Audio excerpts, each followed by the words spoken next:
Today's destination, Baratang Island. To reach this place, one has to cross the land of the Jarawa tribal community. We left from Port Blair at 6:30 in the morning, reached here at Jirkatang by 8 am, and to my surprise, there was already a long queue to the police checkpost eagerly waiting to enter the forest reserve at the next scheduled time, 9 am. Our driver politely told us 3 important things to keep in mind before we entered inside the reserve. No peeping outside, no photography, interacting and sharing food with Jarawas, not advisable.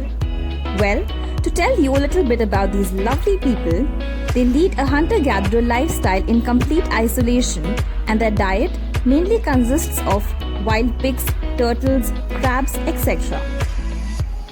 So how do we know about them? One evening, a Jarawa boy called Enmi fell into a ditch while collecting bananas from a village. The little boy was injured and rescued by the local police.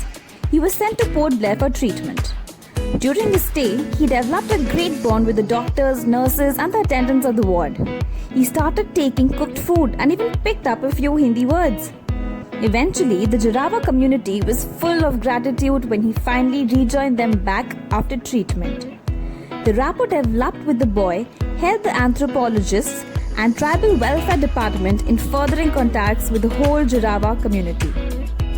That's their story. After driving for 49 kilometers along the forest stretch, we finally reached the other end of the Jarawa checkpost, Middle Strait Jetty. Our driver parked his car here and we took a ferry to Baratang Island, which took about 15 to 20 minutes. This large number of people going to Baratang mainly comprised of localites and tourists.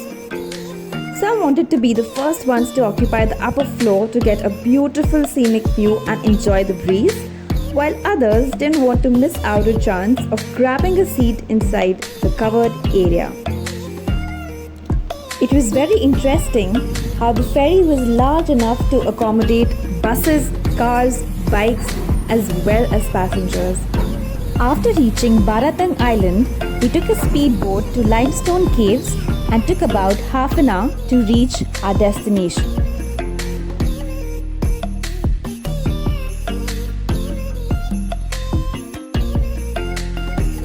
Eventually, we entered a narrow waterway and were surrounded by a canopy of these lovely mangrove trees above that led us to a bamboo jetty called Nayadera Jetty. A fun boat ride through these dense mangrove creeks was definitely one of the highlights of the journey.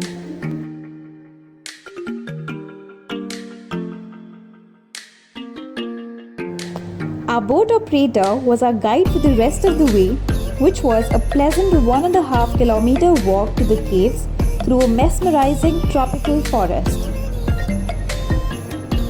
The mud trail, however, had roots of large trees on the way, and therefore one must be careful while walking through this area. We were later offered fresh lemonade by the localites who stayed in a village nearby and opened their stalls for a couple of hours each day. हाय दीदी, आपका नाम क्या है? Riddhima.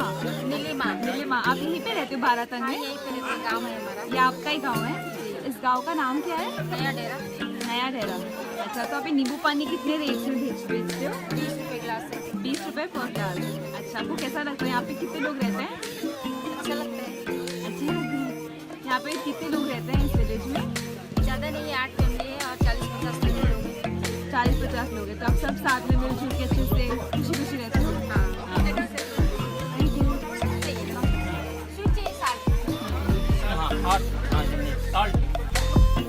The limestone caves faced an adverse impact due to the tsunami which took place back in 2004. Once we reached outside the caves, we were asked to switch on our flashlight. It was dark and cool inside. Fundamentally sedimentary rocks, the limestone caves were formed due to compression of deposits like algae, marine life, corals, shells and skeletons of various water species. As time passed, the weak carbonic acid in rainwater dissolved and continued to erode the limestone formations to give it various shapes and structures. These limestone formations are not permanent in shape and are constantly evolving over the years. Later, the guide took us to the deeper part of the cave through a narrow path and showed us the stalactite and stalagmite formations coexisting within the cave. To conclude, if you intend to explore a different and mysterious side of Andamans, then a trip to Bharatang should definitely be on your bucket list, as you wouldn't want to miss out on seeing dense mangroves, limestone caves, and crossing the forest reserve. Like they say, it's not about the destination, but about the journey.